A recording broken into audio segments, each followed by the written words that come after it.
Bun venit, dragi prieteni! În acest videoclip vom păși împreună în energia anului 2026, un an al transformărilor profunde, al noilor începuturi și al clarității interioare. Fiecare zodie va primi un mesaj special, o direcție și o vibrație care să vă ghideze spre cele mai bune decizii. Așadar, relaxați-vă, respirați adânc și haideți să descoperim împreună ce vă rezervă Universul în 2026.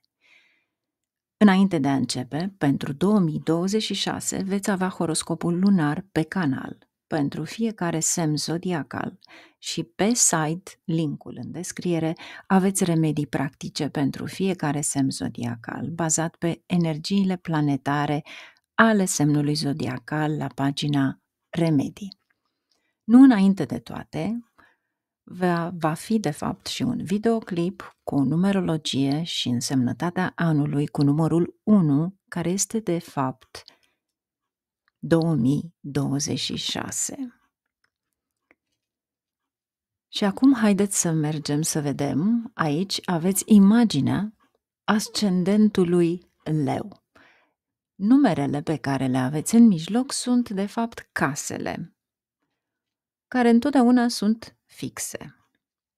Și bineînțeles, aici aveți semnele zodiacale. Aici aveți dispus data vedică a ascendentului Leu, de pe 17 august până pe 16 septembrie ar fi, după zodiacul vedic, semnul vostru zodiacal. Dar nu numai atât. Voi puteți, de fapt, de aceea am lăsat expre aici luna, pentru cei care aveți chiar luna în Leu, are o însemnătate extraordinară de mare, pentru că este mult mai aproape de Pământ, iar aici aveți planetele care se mișcă mai lent, și anume schimbările, tranzitul pe care îl vom avea.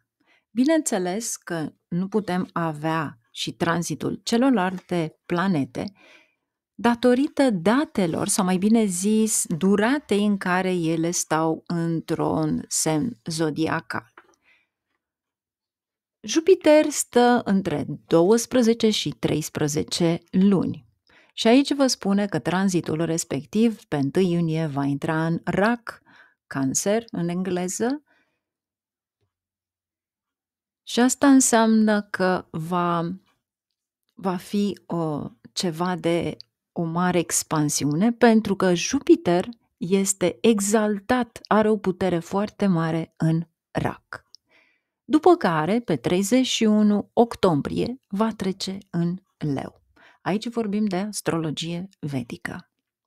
Aveți în vedere că toate planetele sunt exact la aceleași grade pe care le găsiți astronomic în momentul direct și momentul prezent.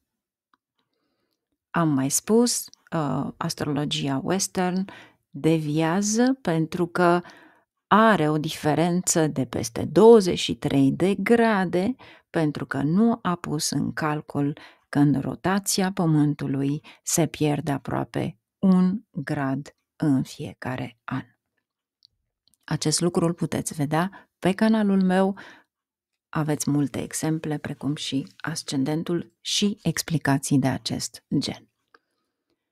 Saturn rămâne în Pești, pentru că el se mișcă dintr-un semn zodiacal în altul timp de 2 ani și jumătate. Deci stă 2 ani și jumătate într-un semn. Asta înseamnă că anul acesta va rămâne în Pești și va pleca din Pești pe 3 iunie 2027. După care avem nodurile lunare. Nodul nord, Rahu, care pe 25 noiembrie va intra în Capricorn. Nodurile lunare, să știți că își schimbă semnul la 18 luni, deci 1 an și jumătate, și nodul sud al lunii, Ketu, care tot la fel pe 25 noiembrie intră în Rac. Întotdeauna ele merg în retrogradare. Dacă ar fi să facem pentru fiecare planetă în parte, cum ar fi Marte, Marte stă într-un semn zodiacal 45 de zile și în retrogradare între 60 și 180 de zile, Venus stă într-un semn zodiacal 23 sau 28 de zile, dar într-o retrogradare atunci când nu-l mai vedeți deloc pe cer, înseamnă că intră într-o retrogradare poate chiar mai mare de 40 de zile și nu uitați că pentru toată lumea este valabil să puteți să puneți pe mobil Stellarium. Și încă ceva foarte frumos, atunci când vedeți că lucrurile nu merg în carieră, că nu vă gândiți clar la ce vă doriți sau parcă nu mai aveți nicio idee, ieșiți seara și priviți stelele. Dacă doriți într-adevăr să vedeți în funcție de Western, puneți pe aplicația Stellarium că doriți în funcție de Western. Doriți să vedeți în funcție de Vedic, cu nakshatrele respective, puneți sistemul Vedic. Nord, cel nord. Deci Vedic nord. Și veți vedea singuri planetele respective, la ce grade se află, absolut tot. Și este o frumusețe pentru că în așa fel veți înțelege de fapt ce încearcă să ne spună atunci când o anumită planetă este într-o anumită nakshatra, pentru că pentru fiecare dintre voi este extrem de important nakshatra și vă sfătuiesc să folosiți Drik Panchangu, vă sfătuiesc să folosiți Tarabalamul pentru a ști când să acționați dacă doriți să faceți ceva important în viața voastră. Le aveți pe paginile mele, deci este imposibil să nu le înțelegeți pentru că sunt atât de bine explicate încât să vă ajute pe voi. Cei care nu vă știți ascendentul, veniți la produse, puteți să luați harta respectivă și vă trimit electronic toate hărțile voastre. Am ajuns la Mercur, care tot la fel stă între 23 și 30 de zile, variază dacă e retrograd, bineînțeles, dacă va sta în acel semn zodiacal. Luna este cea mai rapidă, 2 zile și 25, iar soarele, bineînțeles, stă 30 de zile în fiecare semn zodiacal. Și am ajuns la voi, pentru că voi aici aveți, de fapt, exact tranzitul la începutul anului în ianuarie. Expres l-am pus aici pentru că după aceea se mișcă, bineînțeles, se mișcă toate planetele în tranzit și atunci vedeți care este de fapt activitatea și unde, de fapt, veți avea mai multe schimbări în 2026. Cu siguranță este o mare transformare în viața voastră, pentru că l-aveți pe Ketu în prima casă și Rahu în casa a 7-a, în casa căsătoriei. 2026 va aduce transformare prin aventură, călătorii, creștere spirituală, Ketu are de-a face cu așa ceva, în timp ce relațiile, casa a 7-a, sănătatea, prima casă, pot trece prin suișuri și coborâșuri. Posibil să vă extindeți cariera, oportunitățile în străinătate, mai ales că avem Jupiter în casa 11, unde ține de salariul sau income care poate veni prin oameni importanți și, bineînțeles, câștiguri sociale care promit să se împlinească. Dar haideți să fim și un pic sinceri. Ketu în prima casă. 2026 va fi un an haotic. Constructiv, dar haotic. Pentru că întotdeauna aceste noduri ne aduc confuzie. Creșteți prin lecții de viață valoroase. Ketu, va exista un anumit mister în jurul tău pe care alții îl vor găsi atractiv, aducându-ți o popularitate neașteptată. Îți vei păstra viața privată și te vei abține de a-ți dezvălui planurile altora, pentru că altfel nu se vor împlini. Chetul în prima casă în primul rând ține de sănătate, posibil să aveți dureri de cap, dar Chetul în același timp să știți că vă oferă șansa să slăbiți. Nu neapărat pentru că veți face o dietă, ci pur și simplu parcă nu mai aveți un apetit al mâncării, acela pe care îl aveați înainte. Latura ta aventuroasă va prelua conducerea și nu te vei teme să-ți asumi riscul. Probabil vei călători mult și te vei bucura de diversitatea culturală din întreaga lume. Te vei simți norocos, deoarece forțele pozitive din jurul tău te vor împinge spre prosperitate și mai ales cu Jupiter în casa 11, unde sunt visele tale, banii. Cu siguranță, dacă ai o afacere, va prospera, se va extinde. Posibil să te confrunți tu sau soțul, soția, cu probleme de sănătate. Și este bine să lăsați aventura la o parte, riscul. De ce? Pentru că aici se datorează impactului pe care îl are Rahu cu Ketu. Este un impact care îl are asupra minții, căsniciei, afacerii voastre până pe 5 decembrie 2026. Deci ar trebui să fiți atenți, să nu conduceți prea repede și aici ne va spune Marte în tranzit și să nu vă implicați în activități riscante care v-ar putea dăuna. Vedeți voi, mai bine să fii în siguranță decât să-ți pară rău. Meditația zilnică vă va ajuta cu Chetul în prima casă pentru a vă limpezi mintea și pentru a vă calmea. Chetul în prima casă e o dorință puternică de a ajuta pe ceilalți, în special pe cei defavorizați. Dacă lucrezi în mediul medical, de cercetare sau tehnic, este posibil să primești câștiguri financiare neașteptate. Vedeți voi, energia pe care o avem din prima casă a lui Chetu, Saturn în casa 8-a, răsturnare de situație, ceva neașteptat. Nu am să vă mint. Chetu și Saturn creează riscul unui accident brusc. Vei rămâne nevătămat sau te vei recupera curând și vei fi mai puternic. Dar vei lua o lecție de viață, o experiență extrem de valoroasă.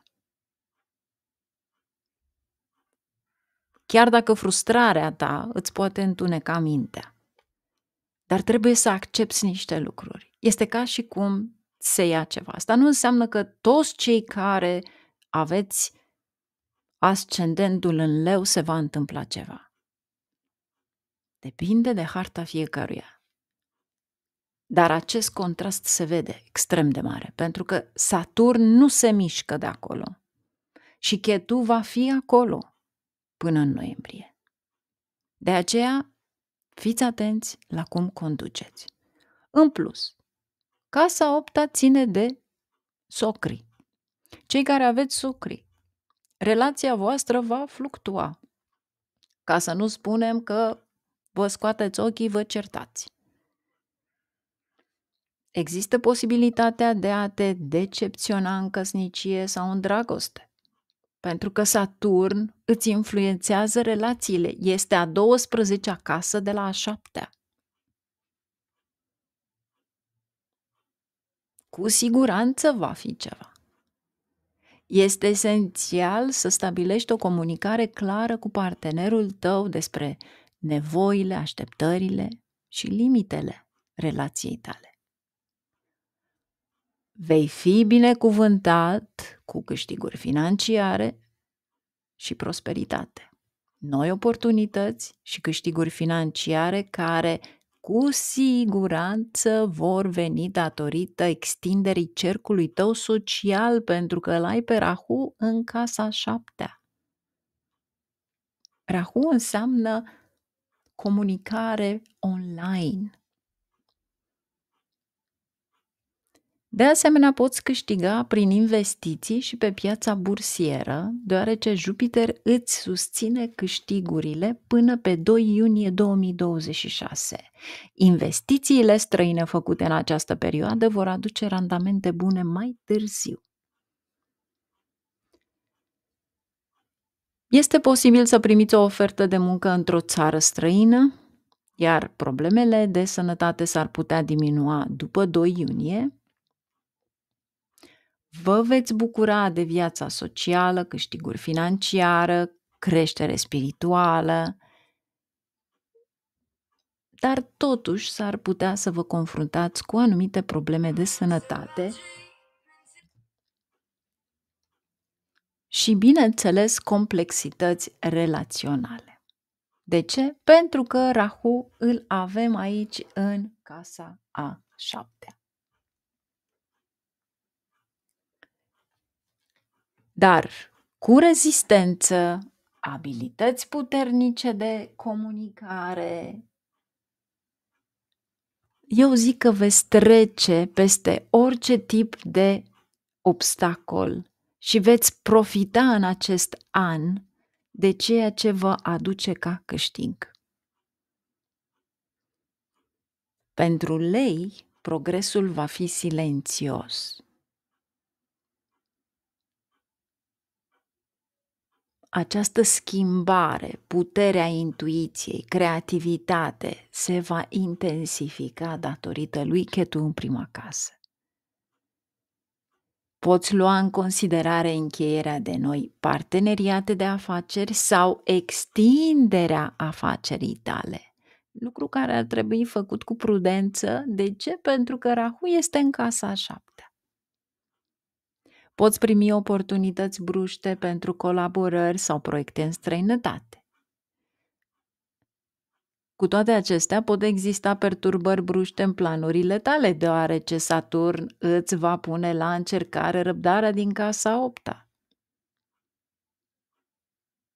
Deci anul acesta este extrem de benefic în ceea ce privește creșterea carierei, mai ales cei care sunteți implicați în, fiți atenți, drept, medicină, cercetare sau apărare.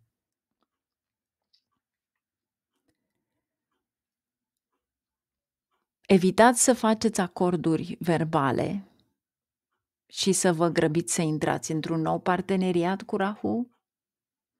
Evitați să urmăriți să câștigați bani rapid anul acesta. Încercați să mergeți pe o disciplină anume. Dezvoltați-vă abilitățile de networking, platformele digitale, media și, bineînțeles, lăsați intuiția să ia decizii importante, pentru că intuitiv voi veți face mult mai mult decât ceva care altceva vă spune viața reală. Lunile ianuarie-martie sunt extrem de favorabile pentru a atrage noi oportunități în carieră. Perioada iunie-octombrie îți va crește cheltuielile, dar va atrage și proiecte externe favorabile sau oportunități de angajare la distanță. Cu siguranță să știți că se extinde averea în 2026 prin conexiuni externe, prin creșterea carierei. În momentul în care vei fi disciplinat și muncești din greu, vei fi favorizat. Dar nu uita, vei câștiga prin intermediul rețelelor voastre. Iar investițiile voastre anterioare vor genera profituri.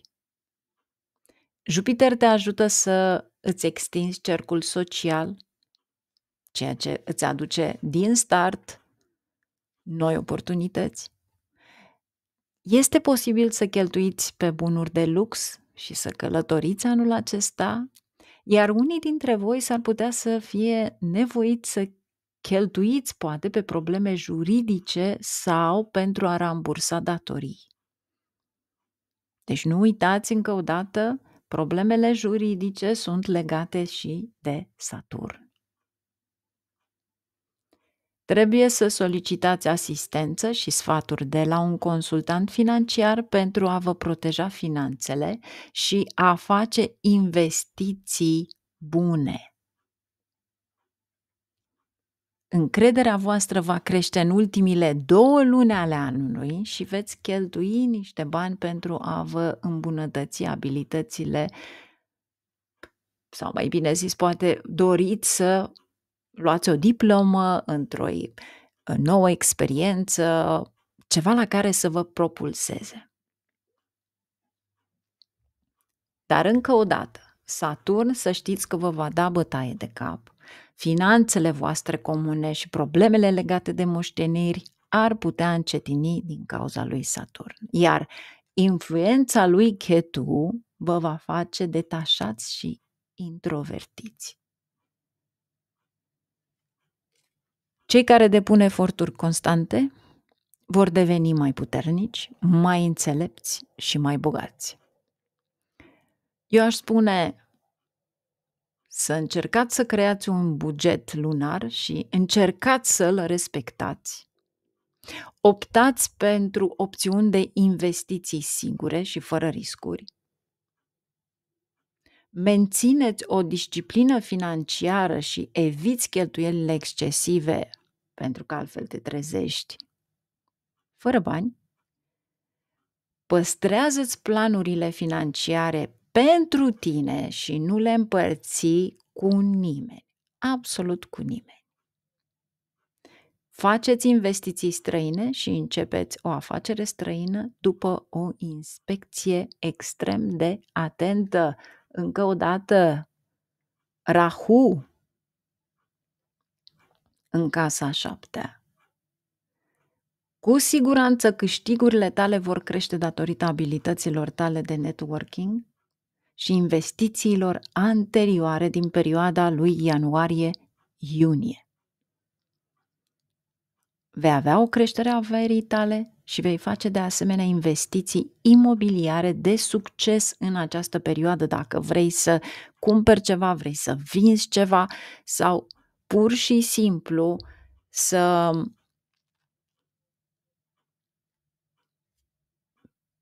să cumperi chiar un pământ sau poate ai o meserie ce ține de imobiliare. Cu toate acestea, s-ar putea să te confrunți cu probleme legale sau fiscale sau să ai dificultăți cu partenerul tău de afaceri între iulie și octombrie. Vedeți voi, Rahu în casa a 7-a, cu siguranță este un an de schimbare, mai ales în privința inimii tale. Aici este vorba despre o autoreflecție. Ce vrei de la o relație? Ce-ți aduce acea relație? Poate că, într-adevăr, tensiunile și tulburările pe care le vei avea în căsnicie merg către Ketu o evoluție spirituală, o căutare filozofică, dar cu siguranță veselia, distracția va prelua și este extrem de bun pentru tine să te bucuri de viață, nimic altceva. și să încerci să înfrunți orice temeri în dragoste, pentru că aici sunt lecții pe care le vei lua, dar sunt binevenite, pentru că asta înseamnă că te înțelegi pe tine. Și acum poate înțelegi ce vrei de la tine. Vei fi mai tăcut, vei încerca să te izolezi. Asta face Ketu în prima casă. În final, vă doresc din suflet ca anul 2026 să vă aducă liniște, împlinire și puterea de a transforma orice vis în realitate, să aveți parte de sănătate, să aveți parte de oameni buni lângă voi, cam rar, de oportunități noi și curajul de a merge pe drumul vostru autentic. Fie ca acest an să fie plin de lumină, inspirație și momente care să vă bucure inima. La mulți ani și un 2026 minunat! Vă aștept cu mare drag pe canal.